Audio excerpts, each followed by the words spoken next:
전가요? 야, 오늘 좀 착오가 있었는데 오늘장 마감사항 잘 짚어봤습니다. 한 줄 평으로 이거 나 웃을 게 아니라 우리 앵커님이 하셔야 되는 거 아니에요 오늘?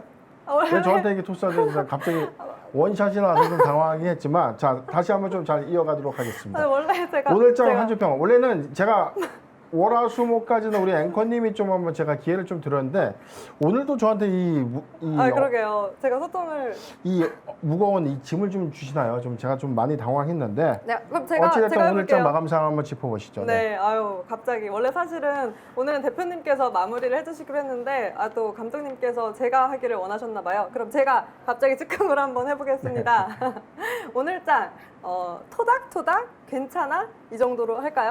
지금 제가 사실은 오늘장 제가 준비한 용어랑 좀 똑같아요. 어떤 거 준비하셨나요? 저는 제가 오늘장 한 줄 평 준비한 오늘 이 내용은 수고했다입니다. 수고했다. 우리가 수고했다. 고생했다. 이런 표현을 토닥토닥. 우리가 좀 많이 하면서도 많이 하기가 좀 힘든 단어인데 맞아요. 자, 우리 증시한테는 제가 오늘 고생했습니다. 수고하셨습니다. 라고 좀 답변 드리고 싶었던 게 뭐냐면 자, 월요일부터 목요일까지 4영업일간 탄탄하게 어떤 지수의 어떤 좋은 흐름을 좀 이끌어 왔고 여기에 우리 앵커님의 염원을 좀 담으면서 아주 좋은 흐름을 좀 이끌어냈는데 오늘 한 주의 마지막인 금요일에 이 코스피 0.2% 그다음에 코스닥 0.2%대 좀 하락은 좀 했지만 사실 이 하락은 좀 미비하다. 지금까지 달려온 것에 비하면 충분히 좀 쉬어도 좀 괜찮지 않은가라는 이 의미에서 고생했다, 수고했다라고 좀 평하고 싶습니다. 네, 이렇게 카메라가 돌아갔을 때 대표님의 그 당황스러운 그 잠깐의 정적을 잊을 수가 없네요. 이 생방송의 묘미 아니겠습니까? 그렇죠. 네. 이 기운 다 받아서 다음 주장 저는 기운이 좋습니다. 괜찮을 것 같아요. 또 네. 힘을 내서 토닥토닥 했으니까. 그럼요. 저는 한번 조심스럽지만 다음 주 월요일에는 이 특별한 일이 없다면 이 코스닥의 천수다가 한번 저도 기대해 보도록 하겠습니다. 네. 기대를 해보면서 이번엔 주목해볼 만한 이야기를 나눠볼까 하는데요. 바로 두산중공업에 대해서 이야기를 나눠볼까 합니다.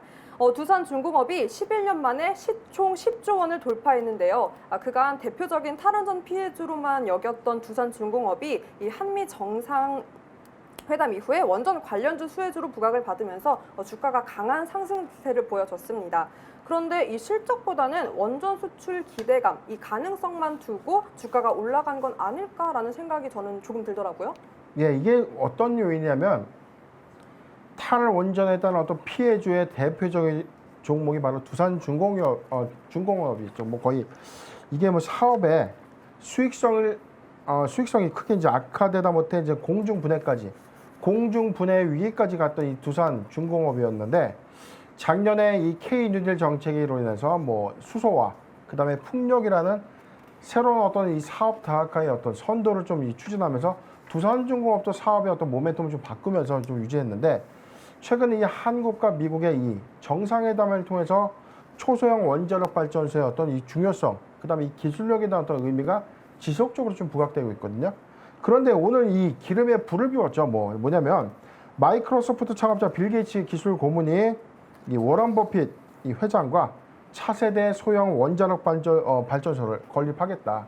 그런데 이에 대한 어떤 이 기대감이 두산중공업에 좀 반영이 되면서 오늘 25,400원 6월 4일 오늘 최고가인 이 신고가를 좀 갱신을 했는데 지금 이게 한 10년여 만에 어떤 이 신고가 갱신이라고는 이 상대적인 어떤 의미를 좀 부여하고 있고 그런데 지금 주가가 기대감에 상승한 것 아니냐. 아직 실적이나 수준은 없는데 왜 이런 기대감 때문에 상승할 수 있느냐. 자꾸 이제 의문들이 많지만 저는 그건 아니라고 봐요. 다른 기대감만 받고 있는 것들은 아무것도 없는 껍데기에 불과한 어떤 거품만 잔뜩 낀 그런 업종들이 좀 많은데 두산중공업은 전세적인 어떤 원전 기술, 독보적인 어떤 기술을 보유하고 있죠. 바로 뭐냐면 이 회사가 갖고 있는 이 뉴스케일이라는 이 소형 모듈 원전이라는 이 기술이 이 두산중공업이 갖고 있는 가장 큰 이 기술입니다. 그렇기 때문에 이 회사가 과거에 이 소형 원전의 이 건립 기술까지 갖고 있는 두산중공업이 국내에는 단연 독보적인 어떤 이 기술을 소유하고 있는 회사고 글로벌 회사에서도 지금 5위 안에 들어가는 이 두산중공업의 어떤 기술력을 바탕으로 하고 있기 때문에 만약에 이런 사업들이 좀 가시화가 된다면 충분하게 이에 따른 어떤 수혜는 예상되고 있다. 그런데 중요한 리스크가 하나가 있다고 했죠. 우리나라의 이 정책 기조가 좀 바뀌어야 됩니다. 우리나라는 정작 원자력을 하지 않겠다라는 이 정부 이 정책이 좀 있죠.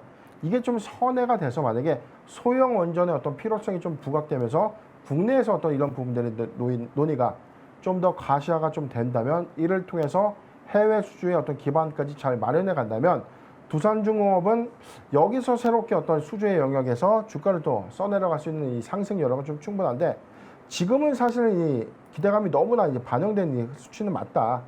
아직은 원전의 이 독보적인 어떤 기술을 갖고 있는 회사지만 수주라는 잔고에서는 지금 원전 기술의 어떤 추가적인 어떤 수주 잔고는 없기 때문에 이런 포인트를 우리가 좀 눈여겨보면서 사업의 모멘텀에 따른 투자를 좀 해야 된다라고 정리가 되겠습니다. 네, 대표님 저는 또 개인적으로 질문이 있는데 이게 두산중공업이 이 원전 관련주뿐만이 아니라 수소 관련주로 또 분리를 하는 분들도 계시더라고요. 그렇죠. 지금 왜 그러냐면 지금 이 수소가스 터빈을 좀 만들고 있는데 과거에 원전 터빈을 또 만들었던 두산중공업이 이 수소가스 터빈의 이 개발 박차를 지금 하고 있다.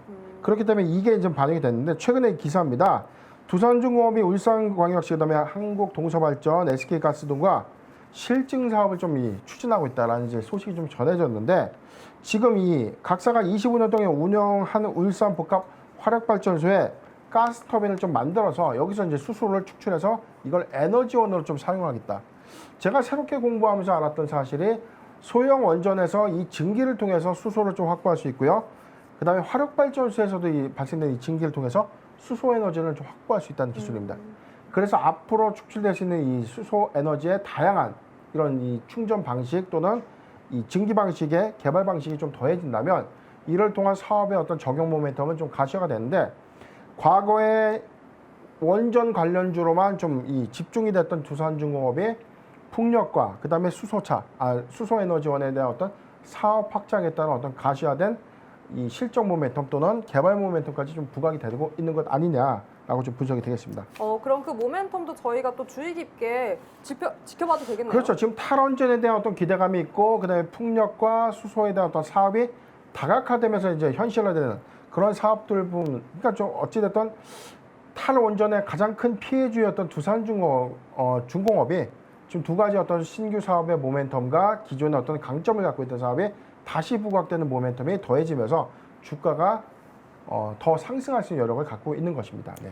네, 저희 오늘은 두산중공업에 대해서 이야기를 나눠봤습니다. 그럼 저희는 바로 올라올라로 돌아오겠습니다.